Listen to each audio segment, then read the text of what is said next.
Jai Shri Gurudev. Welcome to Biology online class. See, in the previous class, we have learned some important definitions, that is gene, alleles, homozygous condition, heterozygous condition, dominant gene, recessive gene, dominant character, recessive character, and then phenotype, that is external appearance or physical expression of an organism, and genotype, that is genetic composition of an organism. See, the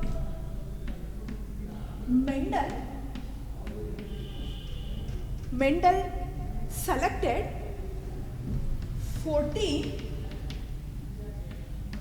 true breeding pea plants. Mendel selected 14 true breeding pea plants.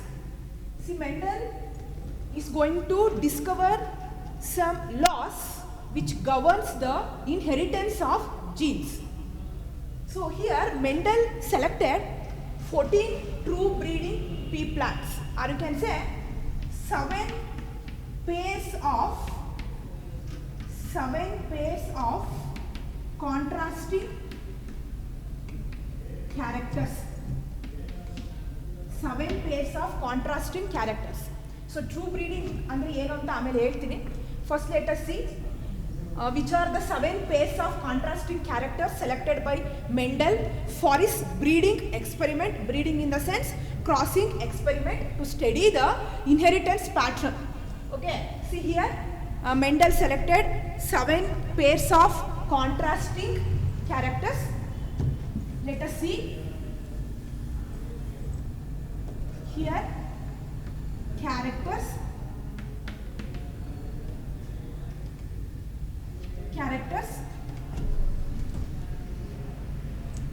See, first one,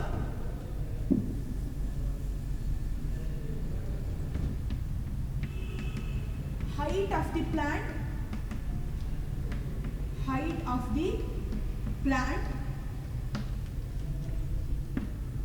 of the plant ಅಲ್ಲಿ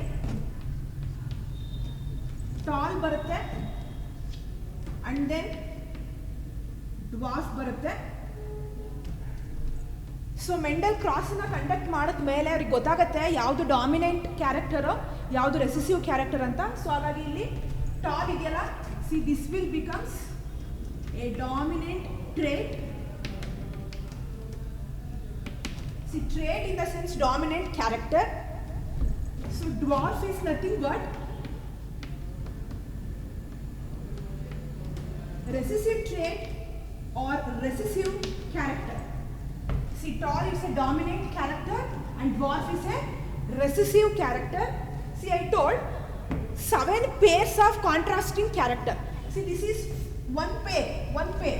Contrasting character ಅಂತ ಅಂದ್ರೆ ಈ ಒಂದು character ಏನು height of the plant. ಈ height of the plant ಅಲ್ಲಿ 2 ತರ ಬರುತ್ತೆ, ಒಂದು ಟಾಲ್ ಒಂದು ಡ್ವಾರ್ಫ್. ಇದನ್ನೇನೆ ಕಾಂಟ್ರಾಸ್ಟಿಂಗ್ ಕ್ಯಾರೆಕ್ಟರ್ ಅಂತ ಕರೀತಾರೆ. ಹೈಟ್ ಆಫ್ ದ ಪ್ಲಾಂಟ್ ಅನ್ನ ಡಿಸೈಡ್ ಮಾಡ್ತಾ ಇರೋದು ಒಂದು ಜೀನು. ಹೈಟ್ ಆಫ್ ದ ಪ್ಲಾಂಟ್ ಅನ್ನ ಡಿಸೈಡ್ ಮಾಡ್ತಾ ಇರೋದು ಒಂದು ಜೀನು. ಆ ಒಂದು ಜೀನು 2 ಅಲಿಲಿಕ್ ಫಾರ್ಮಲ್ಲಿ ಇರುತ್ತೆ, ಅಥವಾ ಆ ಒಂದು ಜೀನು 2 ಕಾಪಿನಲ್ಲಿ ಇರುತ್ತೆ. ಸೊ ಹಿಯರ್ ಟಾಲ್ ಮತ್ತೆ ಡ್ವಾರ್ಫ್ ಮೇಲೆ ಕಾಂಟ್ರಾಸ್ಟಿಂಗ್ ಕ್ಯಾರೆಕ್ಟರ್ ಅಂತ ಕನ್ಸಿಡರ್ ಮಾಡ್ತಾ ಇದೀವಿ. ಅದು ಹೈಟ್ ಆಫ್ ದಿ ಪ್ಲಾಂಟ್ ಅನ್ನೋ ಕ್ಯಾರೆಕ್ಟರ್ ಅಲ್ಲಿ ಬರುತ್ತೆ. Second one, that is seed shape. Seed shape, ಈ ಕಡೆ ಬರೀತಾ ಇರೋದೆಲ್ಲ ಡಾಮಿನೆಂಟ್ ಕ್ಯಾರೆಕ್ಟರ್ಸು, ಈ ಕಡೆ ಬರೀತಾ ಇರೋದೆಲ್ಲ ರೆಸೆಸಿವ್ ಕ್ಯಾರೆಕ್ಟರ್ಸ್. ರೌಂಡ್ ಮತ್ತೆ ರಿಂಕಲ್ಡ್. ಸಿ ರೌಂಡ್ ಅಂತ ಅಂದ್ರೆ ಸ್ಪೆರಿಕಲ್ ಶೇಪ್ ಅಲ್ಲಿ ಇರುತ್ತೆ. ಸೊ ರಿಂಕಲ್ಡ್ ಅಂತ ಅಂದ್ರೆ ನೋಡಿ ಈ ತರ ಸ್ವಲ್ಪ ಹಿಂಗಿರುತ್ತೆ, ಫುಲ್ ರೌಂಡ್ ಇರೋದಿಲ್ಲ. ಸೊ ರೌಂಡ್ ಮತ್ತೆ wrinkled. And the third one is seed colour. Seed colour yellow and then green. Yellow and then green. Fourth one, pod shape. Inflated, that is full. Constricted is a recessive character. Inflated is a dominant character. See ಒಂದು pod ಅಂತ consider ಮಾಡಿದ್ರೆ ನೋಡಿ ಈ ತರ ಇರುತ್ತೆ. See this is the pod, see this is inflated. Constricted ಅಂತ ತಗೊಂಡ್ರೆ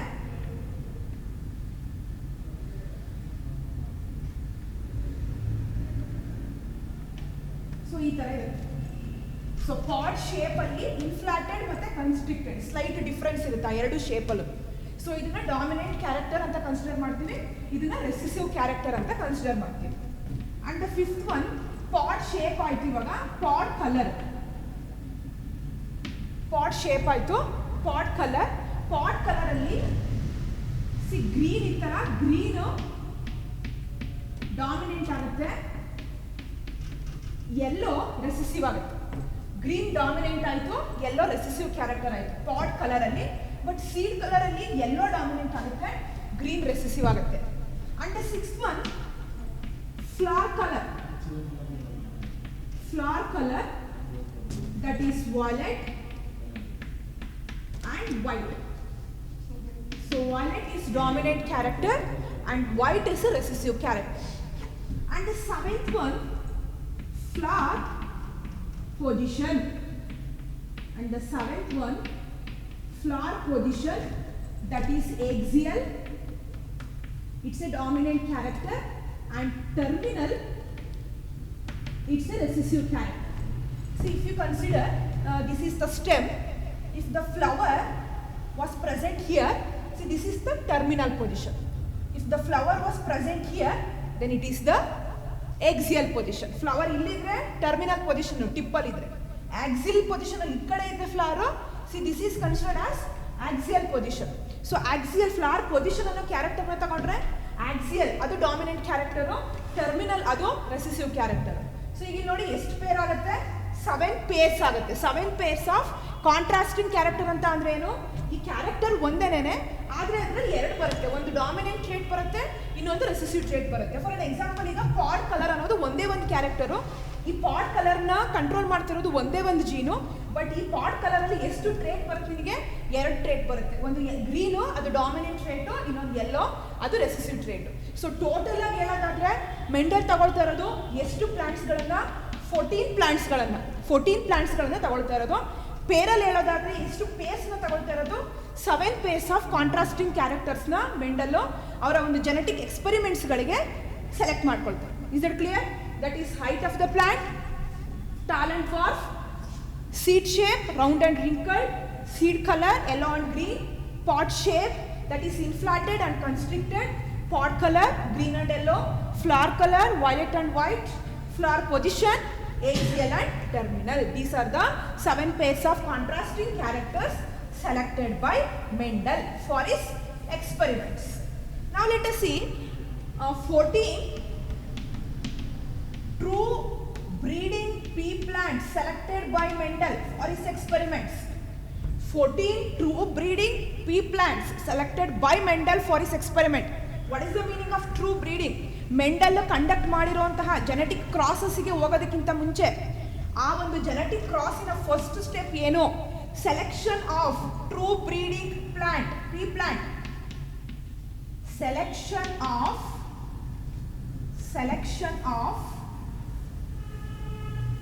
true breeding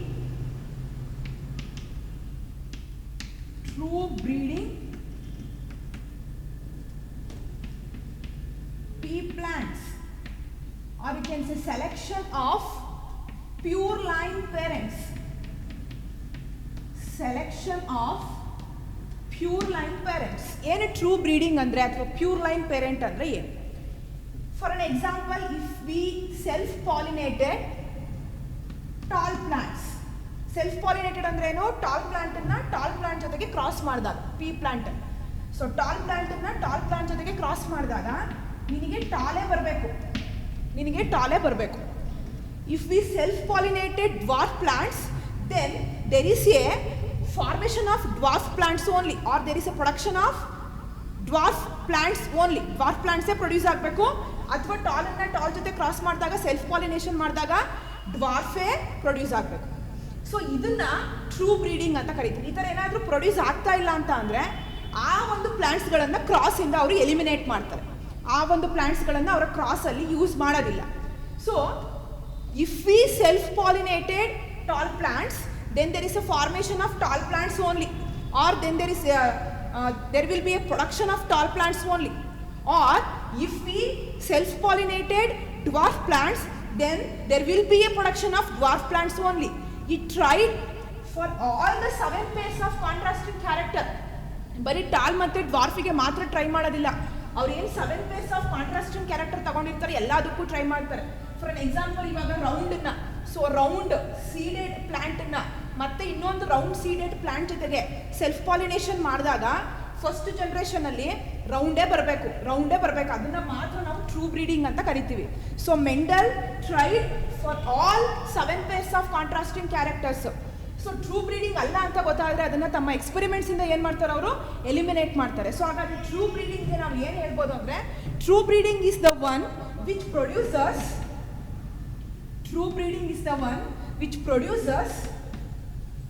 same parental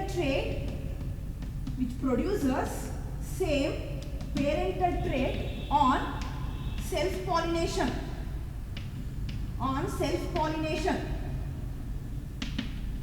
Or you can say true breeding is the one which produces stable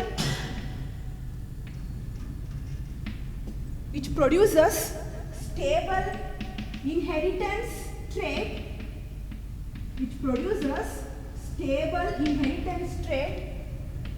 and expressions which produces stable inheritance trait and expressions, or you can say produces parental trait on self-pollination. ಅದೇ ನಾನು ಹೇಳಿದ್ರಲ್ವ, ಈಗ parental ಟ್ರೇಟನ್ನ produce ಮಾಡಬೇಕು ಅಂದರೆ, ಈಗ ನೀನು ಪೇರೆಂಟ್ಸನ್ನ tall ಮತ್ತು tall ತಗೊಂಡ್ರೆ ನಿನಗೆ ಟಾಲೇ ಬರಬೇಕು. ಸೊ ಏನು ಬರ್ದಿದ್ದೀನಿ ಅದನ್ನ ಇಲ್ಲಿ ಸೆಂಟೆನ್ಸಲ್ಲಿ ಬರ್ದಿದ್ದೀನಿ.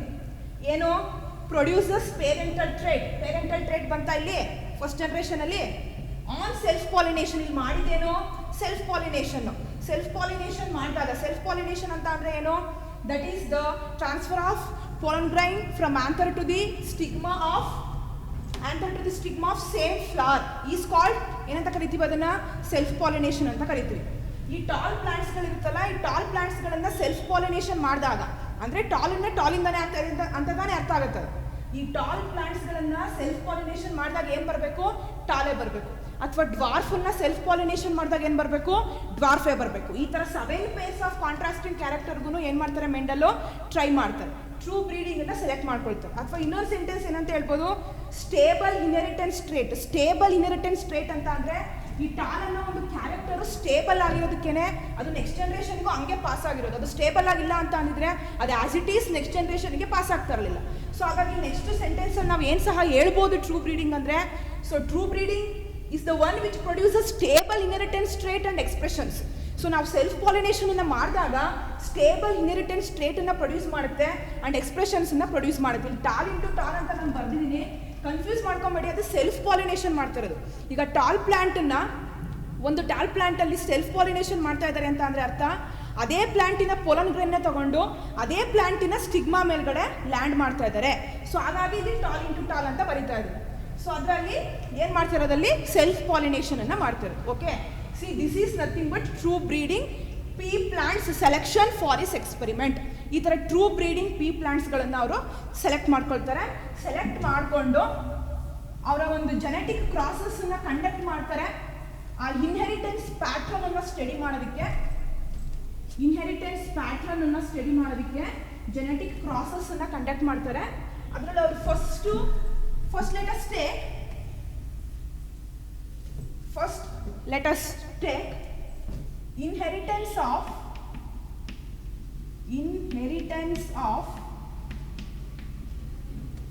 one gene.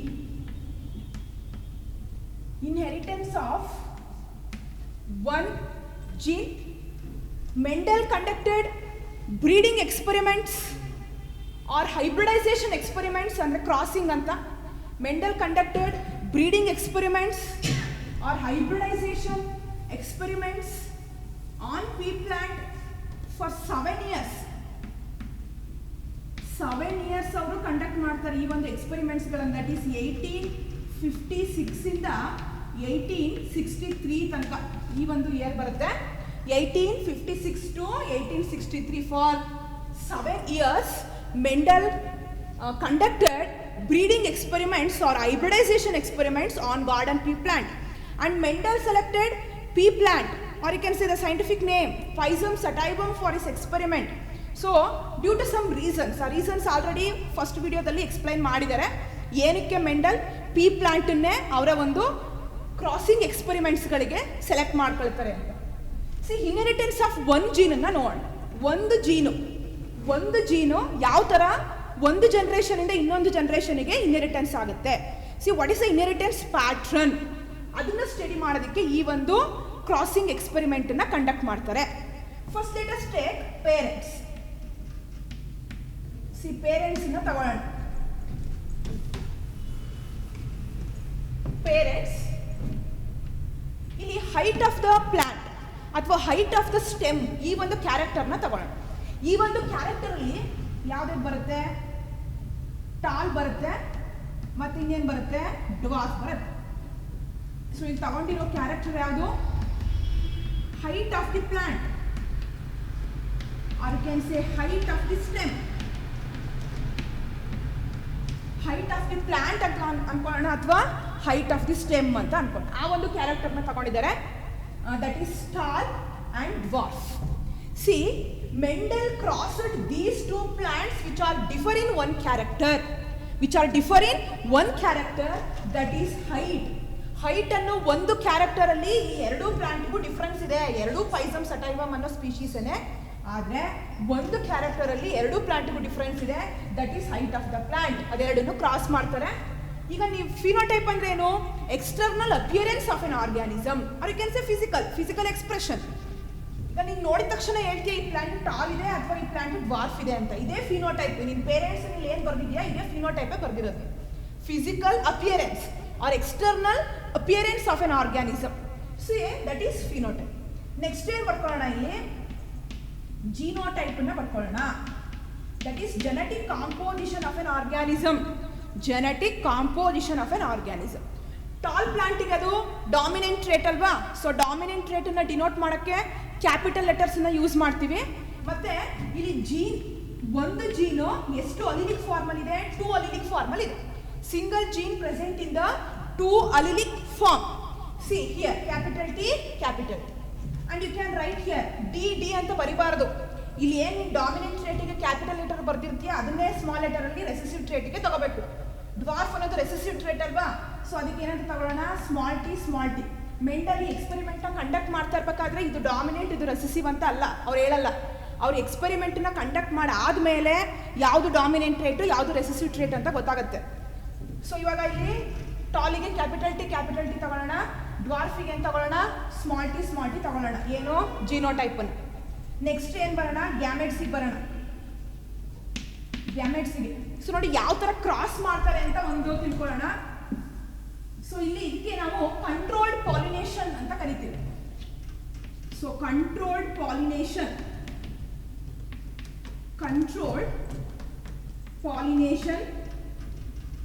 ಆರ್ ಕೆಲಸ ಆರ್ಟಿಫಿಷಿಯಲ್